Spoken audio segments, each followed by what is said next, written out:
मैं जो कह रहा हूँ तो सुन नहीं रहे आप। बताओ। यहाँ का जो मीडिया कर रहा है इन्होंने कहा कलेक्टर आएगी जब हम वोटिंग करेंगे।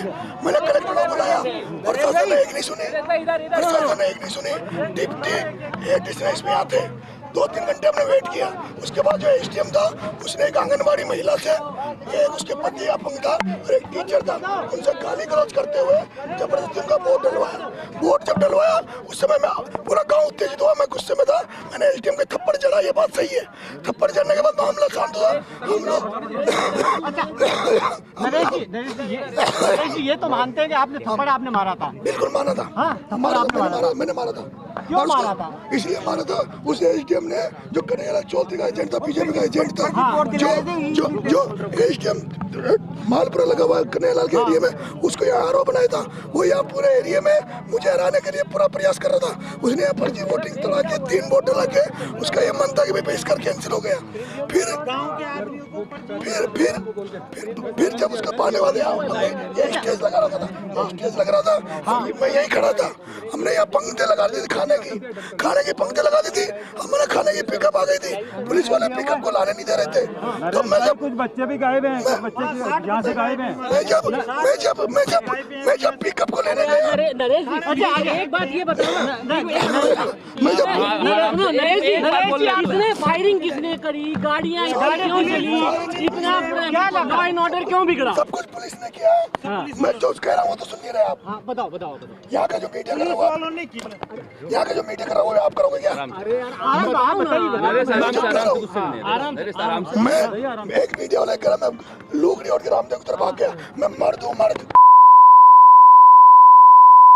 भावनाओं पर काबू रखो, गाली नहीं। सुना प्लीज मैंने खाने की लाइनें लगा दी थी। यहाँ पत्रकार थे 2-3, उनको पता है। मैंने उनको कहा पत्रकारों को भाई आप खाना खा लो, सुबह से भूखे हो, हमारा खाना नहीं आने दे रहे थे। जब मैं 10-15 लोगों के लिए वहाँ गया, वहाँ जाने के बाद मैंने कहा खाना, तो मेरे को एसपी ने पकड़ा, हाथ पकड़ के एसपी ने कहा कि आ जाओ एटीएम से बात करेंगे। मैं कलेक्टर के नीचे बात नहीं करूंगा। उसके बाद एसपी ने मुझे झपट्टा मारा और 5-10 पुलिस वालों ने मेरे को जीप में डाल दिया था। जीप में डालने के बाद मेरे साथियों ने लट देना चालू कर दिया, मुझे छुड़ा लिया था। छुड़ाने के बाद मैं इसी मंच पे आ गया था। यहाँ मेरी माता बहनों ने इधर से फोर्स आई, जो एसटीएफ है वो आई, उधर से लाठीचार्ज करती हुए आई। हमारे लोगों ने उनको खूब जम के मारा है, उनको पैक करके भाग गए थे। सब सारे पुलिस वाले स्कूल में दुब गए थे, सब इधर भाग गए थे। फिर उन्होंने आंसू गैस छोड़े, फिर उन्होंने मिर्ची बम फेंके। जब मिर्ची बम फेंके तो मैं यहाँ मिर्ची बम पड़ा, मैं बेहोश हो गया था। मुझे यहाँ से उठा के बाहर मेरे साथी 5 किलोमीटर तक खेतों में उठा के लेके गए। मैं 5 किलोमीटर जाके एक मकान में मुझे सुलाया गया। मुझे जब शाम को होश आया, जब यहाँ आग जनी हो रही थी, यहाँ औरतों को घरों में देखो कांच वार तोड़ रखे, औरतों घरों में मारा कुछ के, आग जनी करिए, यहाँ पीछे आग लगाइए। कुछ बच्चे रात को बेहोश हो गए थे आग उसके ब्लास्टिंग से। और उसके बाद में रात भर उन्होंने जिस तरह कुटाराघात किया, यहाँ पे महिलाओं को मारा है, लोगों को मारा है, लेकिन मीडिया सही बात नहीं बता रहा। मीडिया जायज था, उस चोर को जायज था, जो गलत काम कर रहा था, कर्तव्य का निर्वहन नहीं कर रहा था। वो व्यक्ति फर्जी वोटिंग करवा रहा था जबरदस्ती। उस व्यक्ति ने एक दलित महिला के साथ बूंदी में किया, वो हमेशा इस तरह से किया। पुलिस को करी थी मैंने खूब करी थी।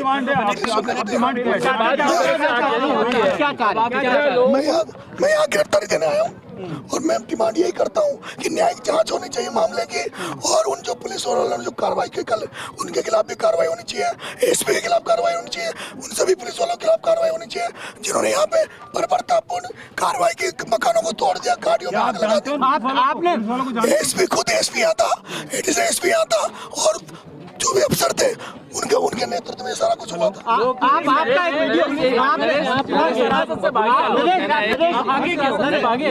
पुलिस वालों का कहना है कि हम लोग नरेश को गिरफ्तार करने आए थे, मगर अचानक से हमला हो गया, जिसकी वजह से सब कुछ हुआ। देखिए, ये मीडिया वाले थे कई लोग, उन्होंने एक भी मीडिया ने नहीं बताया कि हम खाना खाने के लिए पंक्ति लगा दी थी। मैंने पूरे लड़के बैठ गए थे खाना खाने के लिए। वो गाँव वाले बता रहे हैं, हमने ये मंच लगा दिया था। ये मंच इस बात का था, हमने गायक कलाकार बुला लिए थे। हमारे इधर रात को यहाँ पड़ाव डालेंगे, बिस्तर मंगा लिए थे हमने। पत्थर डाल के हम यहाँ सोते हैं और फिर सुबह यहाँ से ठोक के कूच करते हैं। क्या आप कस्टडी से भागे थे? कस्टडी से पुलिस कह रही है कस्टडी से भागे आप। भागा नहीं, भागने का तो नाम ही नहीं है। उनको ठोका है, पुलिस वालों को ठोका है और ठोकने के बाद वो भाग गए थे, पुलिस वाले भाग गए थे छोड़ के। उसके बाद पुलिस वालों को मारा है? बिल्कुल मारा, हमने जम के मारा है। और लेकिन वो तो मिर्ची बम थे उनके पास, इसलिए हम पीछे हो गए, हमारे बेहोश हो गए थे सर लोग। आप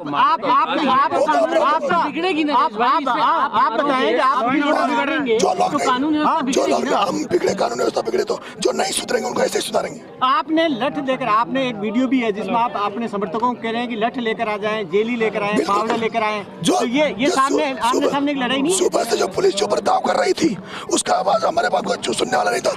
कलेक्टर ने 45 किलोमीटर बैठी थी, वो मेहंदी लगा के, वो कलेक्टर ने आ जाते थे, सबको नहीं होता। कलेक्टर ने अगर आ जाते, सुबह से यहाँ 7 बजे से चल रहा था, 9 बजे तक वेट किया, 11 बजे तक वेट, कलेक्टर आ जाते ना तो एसडीएम की थप्पड़ पड़ता, लेकिन ना पुलिस वाले सुनने वाले, ना प्रशासन सुनने वाला।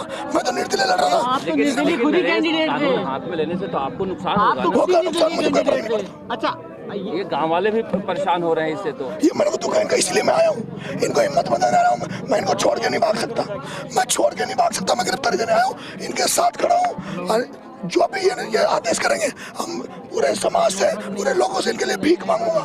जो गांव में नुकसान हुआ है उनको गांव वालों को दिलाने का काम मैं करूंगा। आपने सब कुछ स्वीकारा है, मीडिया के सामने आपने मारा है, आपका चुनाव रद्द हो सकता है। हो जाए रद्द, आपका चुनाव रद्द हो सकता है। मुझे कोई फर्क नहीं पड़ता। पुलिस को मारना क्या आपको सही लगता है? पुलिस जो बर्बरता कर रही थी, पुलिस जो लाठियां दे रही थी, फिर क्या करते इलाज उनका, उनसे बराबर नहीं लड़ सकते। पुलिस जिस तरह से लाठी जहाँ गोले फेंक रहे थे, हम लेकिन नरेश, अपना संविधान है, कानून है, इस तरह से कानून सर कोई नहीं मान रहा, कानून संविधान गाँव में कोई नहीं सुन रहा।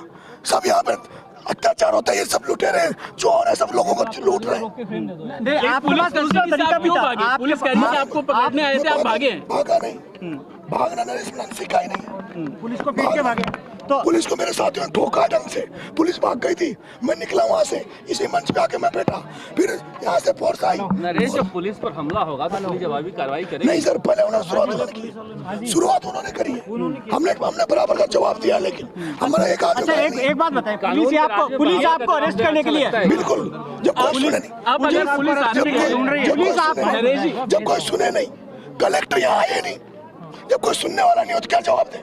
पुलिस आपने काफी कुछ बोला है मैंने, वो मेहंदी लगा के बैठी थी ना वहाँ, बैठी थी ना वो मेहंदी लगा के, उसकी मेहंदी उतर जाती है, आ जाती तो उसकी मेहंदी उतर जाती है। आपका मानना है प्रशासन सुनने नहीं आया आपकी बात? बिल्कुल नहीं सुन रहा था, इसलिए तो घटनाक्रम हुआ। अच्छा, एक बात बताएं, पुलिस आपको शांतिपूर्ण अरेस्ट करने के लिए आती तो आप गिरफ्तारी देते, बिल्कुल, रात को भी देते? मैंने सर मैंने ये कहा था सर, मैंने एसपी को कहा था कि मुझे भी गिरफ्तार कर लो, लेकिन एसटीएम पे कार्रवाई करो, एसटीएम पे करो। ये वीडियो कोई नहीं दिखा रहा, जो वीडियो मेरे लाइव में चल रही है, ये वीडियो कोई नहीं दिखा रहा, एक तरफा वीडियो दिखा। मैंने सारी बातें कही, मैंने शाम को 6 बजे 3 बजे मैंने कहा एसपी साहब को बुला लो, कलेक्टर को मत बुलाओ, कलेक्टर को मत बुलाओ, एसपी साहब को बुला लो, हम उनकी बात मान लेंगे। लेकिन एसपी भी नहीं आया, एसपी यहीं बैठा था। लेकिन आप इकट्ठा होने की आप कह रहे हैं कि लोग इकट्ठे हों, बड़ी संख्या में गांव पहुंचे, बाइकों से पहुंचे। बिल्कुल, मेरा सुबह पड़ाव डालने का था। तुम्हारी बाजों पे खून लगा हुआ है, कैसे हुआ? ये पुलिस ने लट दिया। चोट लगी आपको? क्या चाह रहे हो? मैं यहाँ गिरफ्तारी देने आया हूँ, मैं गांव के साथ हूँ। मेरे को लगता है गांव वाले ये नहीं, बेचारा जिनके जो हुआ है उन्हें पूछने आया हूँ कि इनके क्या हालात है, जो नुकसान हुआ होगा। मैं भीख मांगूंगा लोगों से कि इनको इनका मुआवजा